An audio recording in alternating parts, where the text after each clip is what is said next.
It's a beautiful day here in Dallas, and we are at Union Coffee Shop, another stop on the road to ChannelCon, specifically to talk to Michelle about her inspirational story of how she got started in IT.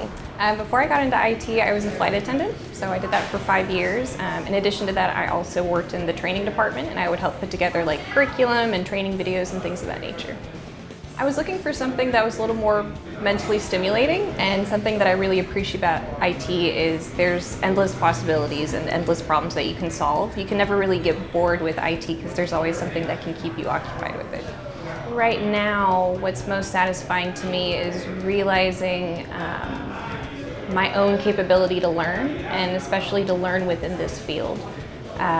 If you would have asked me 10 years ago if I could have seen myself in IT and if I, would have been capable of doing some of the things that I'm doing now, I would have said no. And especially with it having been such a short career so far, hardly a year, I surprised myself, and that's really rewarding to realize that this is something that I can get pretty deep into and enjoy as well.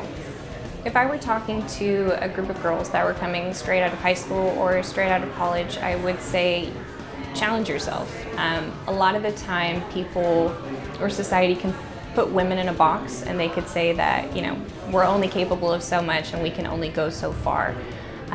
When you challenge yourself, a lot of the time, especially if you're able to achieve whatever it is that you're trying to achieve, it really helps you understand that you can truly do whatever it is that you want to do, whether or not there's other women within the same industry, or if you grew up with like a mentor that could show you those things. At the end of the day, if you just put yourself out there and you try, you absolutely can.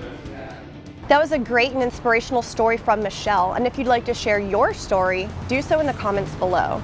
But for now, we're getting back on the road to ChannelCon and we're headed to Austin.